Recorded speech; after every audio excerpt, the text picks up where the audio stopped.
Catatan Presiden RI.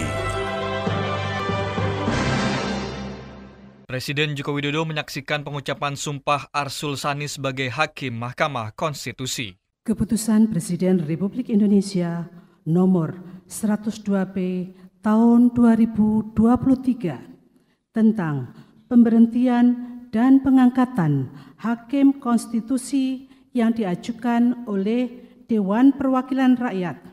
Dengan rahmat Tuhan Yang Maha Esa, Presiden Republik Indonesia menimbang dan seterusnya, mengingat dan seterusnya, memutuskan, menetapkan dan seterusnya, kesatu dan seterusnya. Kedua, mengangkat Dr. Arsul Sani, SH MSI, sebagai Hakim Konstitusi terhitung sejak saat pengucapan sumpah janji. Ketiga dan seterusnya, keempat dan seterusnya ditetapkan di Jakarta pada tanggal 24 Oktober 2023. Presiden Republik Indonesia Joko Widodo. Pengucapan sumpah jabatan Hakim Konstitusi di hadapan Presiden Republik Indonesia. Demi Allah saya bersumpah bahwa saya akan memenuhi kewajiban Hakim Konstitusi dengan sebaik-baiknya dan seadil-adilnya. Memegang teguh Undang-Undang Dasar Negara Republik Indonesia tahun 1945 dan menjalankan segala peraturan perundang-undangan dengan seluruh-seluruhnya. Menurut Undang-Undang Dasar Negara Republik Indonesia tahun 1945 serta berbakti kepada nusa dan bangsa.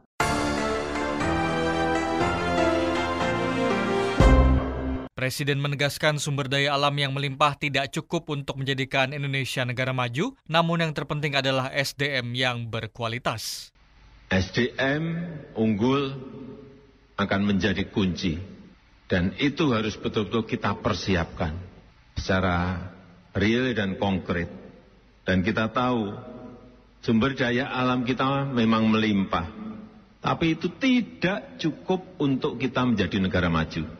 Justru kita sering lupa karena kayak batu bara, kita cangkul saja langsung dijual bisa laku keras. Nikel yang sebelumnya juga sama, dicangkul saja ekspor, semua negara terima tanpa nilai tambah. Boksit cangkul saja ekspor, juga semua negara mau mengambilnya, tapi kita tidak memiliki nilai tambah.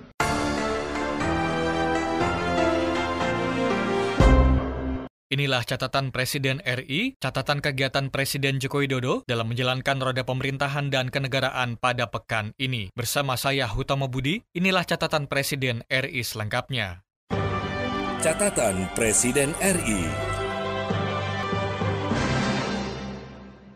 Senin 15 Januari 2024, Presiden Joko Widodo membuka konvensi kampus ke-29 dan temu tahunan ke-25 Forum Rektor Indonesia di Universitas Negeri Surabaya, Jawa Timur. Presiden meminta perguruan tinggi untuk menyiapkan sumber daya manusia SDM yang unggul untuk menyongsong bonus demografi pada 10 tahun ke depan.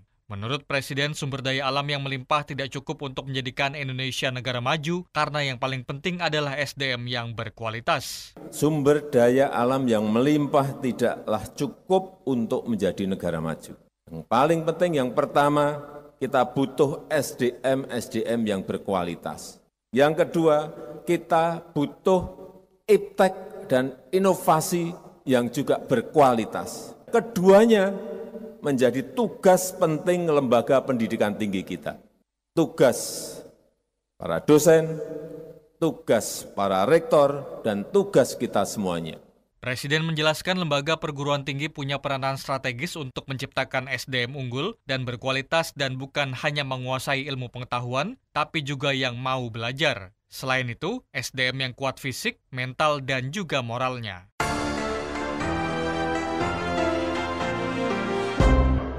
Senin 15 Januari 2024, Presiden Joko Widodo menginstruksikan Kementerian Pendidikan, Kebudayaan, Riset, dan Teknologi untuk mengoptimalkan pembiayaan pendidikan dan riset. Optimalisasi itu bukan hanya dari APBN dan APBD, melainkan juga dari dana abadi yang dimiliki.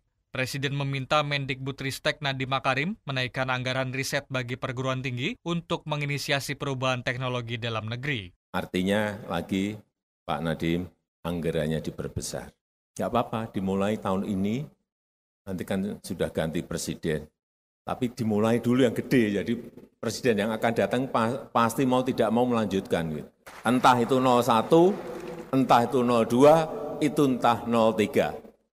Tapi dimulai dulu.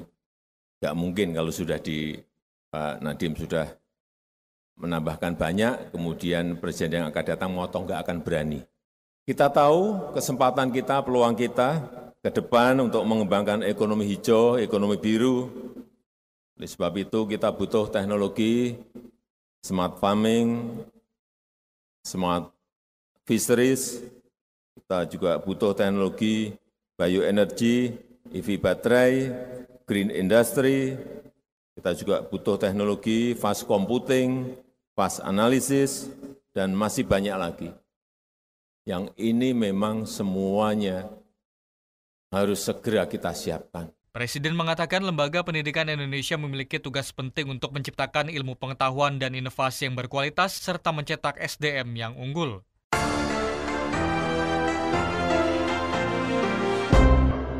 Rabu 17 Januari 2024, Presiden Joko Widodo melakukan peletakan batu pertama pembangunan gedung dan kawasan kantor otorita Ibu Kota Nusantara yang terletak di kawasan IKN Kabupaten Penajam Pasir Utara, Provinsi Kalimantan Timur. Presiden mengatakan kawasan kantor OIKN tidak hanya terdiri dari gedung utama, tapi juga dilengkapi dengan infrastruktur pendukung lainnya. Kawasan itu nantinya akan difungsikan sebagai tempat bekerja para pegawai OIKN, serta dilengkapi dengan pelayanan terpadu satu pintu. Peletakan batu pertama pembangunan gedung kantor otorita Ibu Kota Nusantara yang terdiri dari gedung utama, gedung data center, dan infrastruktur kawasan dengan kapasitas 600 orang pada tahap pertama.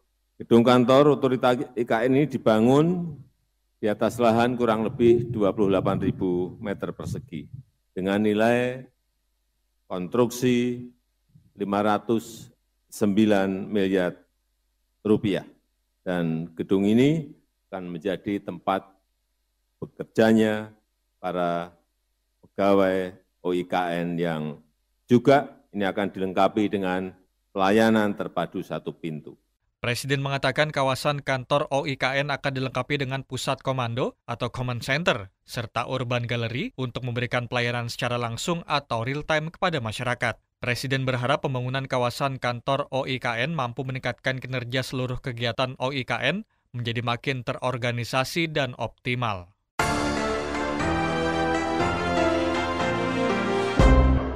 Rabu 17 Januari 2024, Presiden Joko Widodo meluncurkan Nusantara Logistik Hub and Service di kawasan IKN Penajam Pasir Utara, Kalimantan Timur. Presiden meyakini keberadaan Nusantara Logistik Hub and Service ini akan mendukung keberadaan IKN sebagai super hub. Presiden menyebutkan kehadiran perusahaan jasa logistik sangat dibutuhkan untuk menunjang berbagai aktivitas di IKN. Saya menyambut baik peluncuran Nusantara Logistik Hubs and Services yang merupakan kerjasama sinergi antara Pos Indonesia dengan PT Binakarya Persero di Ibu Kota Nusantara. Ini akan mendukung keberadaan IKN sebagai super hub dan kehadiran perusahaan jasa logistik di IKN ini sangat-sangat dibutuhkan. Sejalan kalau kita lihat padatnya kegiatan yang ada di sini dan semakin banyaknya aktivitas pergerakan orang, pergerakan barang terutama ke IKN, dari dan ke IKN. Apalagi menjelang penyiapan beroperasinya berbagai usaha, berbagai kantor-kantor yang ada di IKN. Saya berharap Nusantara Logistics Hubs and Services akan berkontribusi secara signifikan memicu penguatan rantai pasok domestik, tidak hanya di IKN tetapi di seluruh kawasan Indonesia, dan membuat biaya logistik semakin terjangkau, mempercepat dan mengefisienkan pergerakan logistik di seluruh kawasan Indonesia. Dan dengan mengucap Bismillahirrahmanirrahim, secara resmi saya luncurkan Nusantara Logistik Hub Pos Indonesia di Ibu Kota Nusantara. Presiden berharap Nusantara Logistik Hub and Service akan memperkuat rantai pasok domestik di tanah air. Selain itu, menurut Presiden juga bisa membuat biaya logistik semakin terjangkau, mempercepat dan mengefisiensikan pergerakan logistik di seluruh kawasan Indonesia.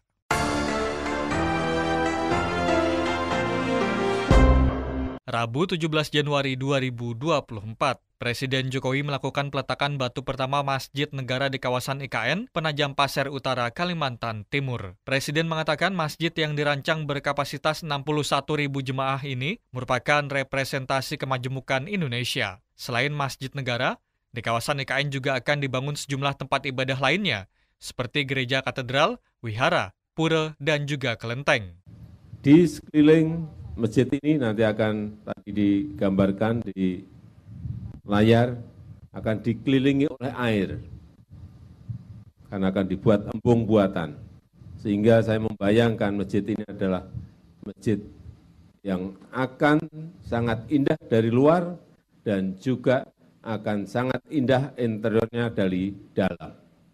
Tapi bukan hanya itu saja, di kawasan ini bukan hanya masjid yang dibangun, tetapi juga gereja, katedral, wihara, pura, kelenteng. Ini akan menunjukkan betapa kita ini sangat beragam, tetapi kerukunan tetap terus kita jaga untuk membangun persatuan di negara kita. Presiden mengatakan Masjid Negara yang dibangun dengan nilai konstruksi mencapai 940 miliar rupiah ini ditargetkan selesai pada akhir tahun 2024. Sarana ibadah ini akan dilengkapi dengan infrastruktur kawasan seperti jalan dan juga jembatan. Presiden berharap Masjid Negara dapat menjadi contoh bagi pembangunan masjid negara di dunia.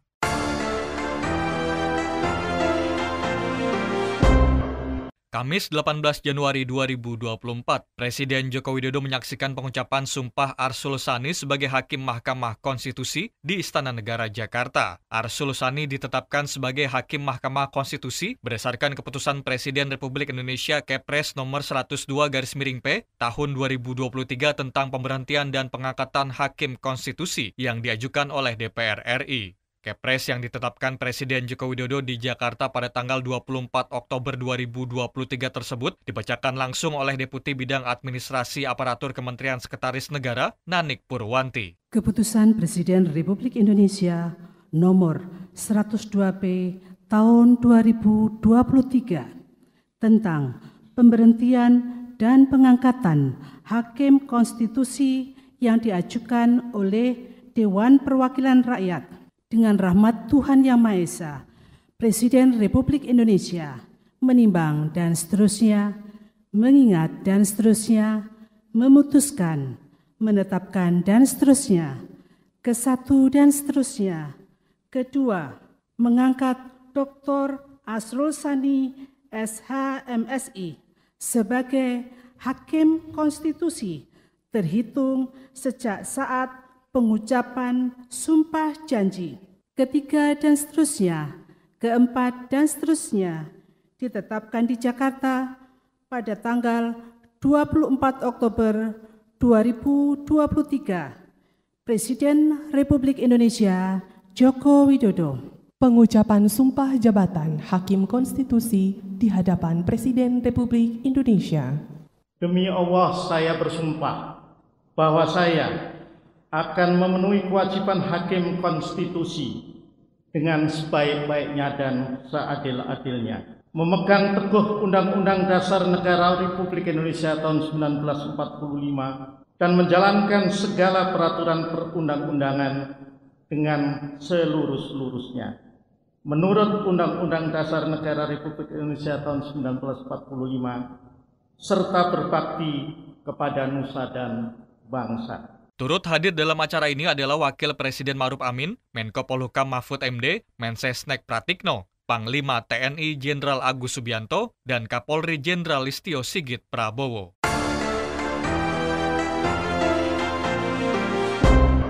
Kamis 18 Januari 2024, Presiden Joko Widodo melantik 9 anggota Komisi Pengawas Persaingan Usaha KPPU di Istana Negara, Jakarta.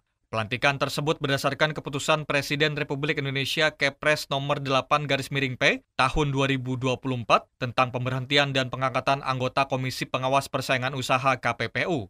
Kepres yang ditetapkan di Jakarta oleh Presiden Joko Widodo pada tanggal 8 Januari 2024 ini dibacakan langsung oleh Deputi Bidang Administrasi Aparatur Kementerian Sekretaris Negara, Nanik Purwanti. Adapun 9 anggota KPPU periode 2024-2029 yang dilantik Presiden Joko Widodo adalah Fansrullah Asa, Aru Armando, Ridho Yusmadi, Gopera Panggabean, Hilman Pujana, Muhammad Nur Rafiq, Muhammad Reza, Budi Joyo Santoso, dan Eugenia Mardanugraha. Bahwa saya akan setia kepada Undang-Undang Dasar Negara Republik Indonesia tahun 1945 serta akan menjalankan segala peraturan perundang-undangan dengan seluruh-seluruhnya demi dharma bakti saya kepada bangsa dan negara. Bahwa saya dalam menjalankan tugas jabatan akan menjunjung tinggi etika jabatan, bekerja dengan sebaik-baiknya, dengan penuh rasa tanggung jawab. Bagi saudara-saudara yang beragama Kristen Protestan, kiranya Tuhan menolong saya. Usai pengambilan sumpah jabatan, para anggota KPPU melakukan penandatanganan berita acara pelantikan secara bergantian. Upacara ditutup dengan kumandang lagu kebangsaan Indonesia Raya, serta pemberian ucapan selamat oleh Presiden dan Wakil Presiden kepada para pejabat yang dilantik diikuti oleh para undangan lainnya. Jumat 19 Januari, Presiden Jokowi di Komplek Istana Kepresidenan di Jakarta memimpin rapat internal dengan sejumlah menteri anggota Kabinet Indonesia Maju. Menpan RB Abdullah Azwar Anas telah mengikuti rapat dengan Presiden kepada wartawan mengatakan, dalam rapat itu antara lain Presiden perintahkan kementeriannya untuk membuat skenario tentang pemindahan ASN ke Ibu Kota Nusantara secara lebih komprehensif, baik itu dalam jangka pendek maupun jangka transisi. Lebih lanjut, Abdullah Azwar Anas mengatakan permintaan Presiden itu terkait dengan akan dibahasnya Undang-Undang Kekhususan Jakarta sebagai pusat ekonomi nasional dan lain-lain bersama DPR pada bulan mendatang. Pada kesempatan itu, Abdullah Azwar Anas juga mengatakan Presiden Jokowi menekankan bagaimana transisi birokrasi menuju ke IKN. Tapi yang ditekankan oleh Presiden bagaimana transisi birokrasi menuju ke IKN, termasuk beberapa jumlah dalam jangka pendek, kemudian jangka menengah dan jangka panjang. Kami tadi sebagai Menpan RB diminta oleh Bapak Presiden segera mengkoordinasi ini dalam waktu 15 hari untuk membuat simulasi, karena juga terkait adanya rekrutmen fresh graduate 690.000 ASN baru, sebagaimana juga rekomendasi anggota Dewan yang terhormat yang kurang lebih 240.000 itu untuk ASN pusat.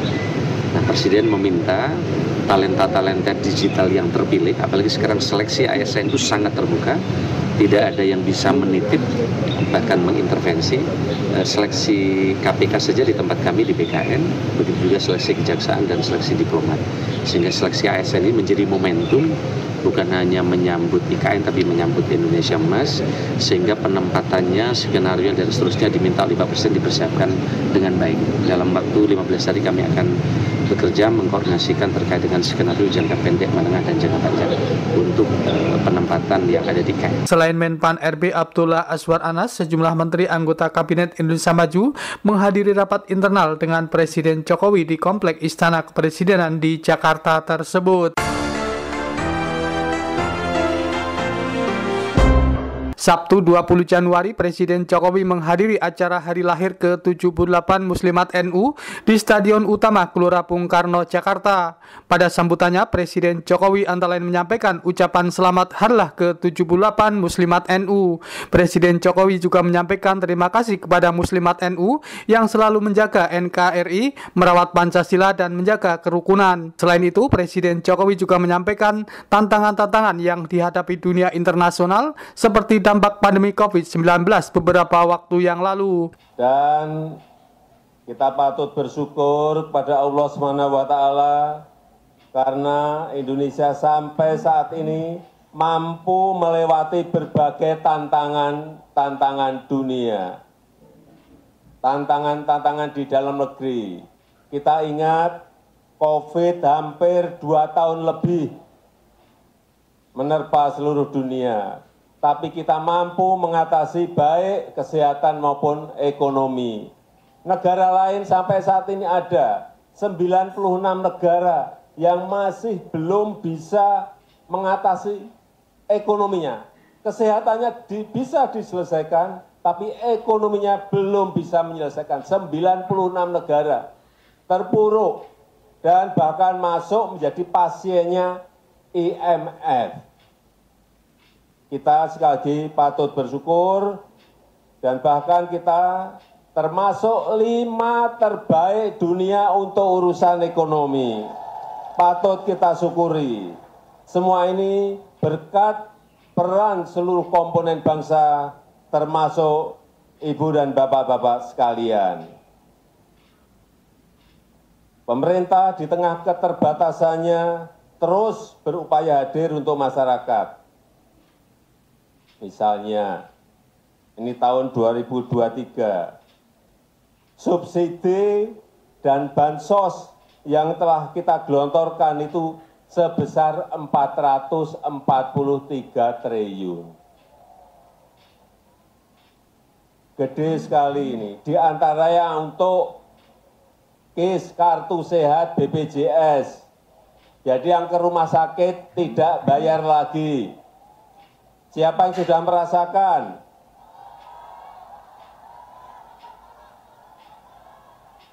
Kemudian kartu pintar dan KIP kuliah.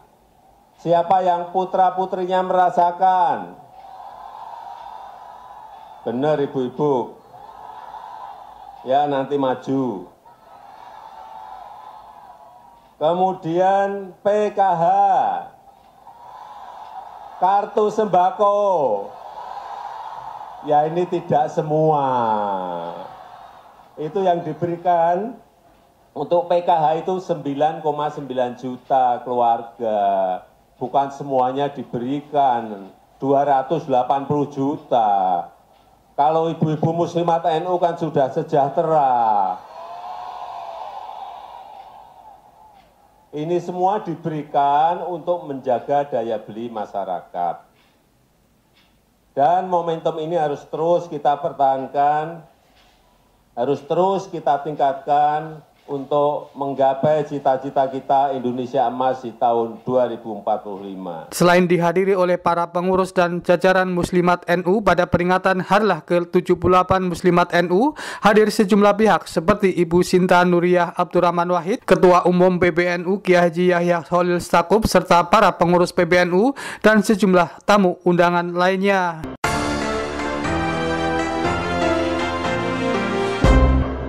Demikian catatan Presiden RI pada pekan ini. Saya Hutama Budi, Muslihun dan tim liputan melaporkan.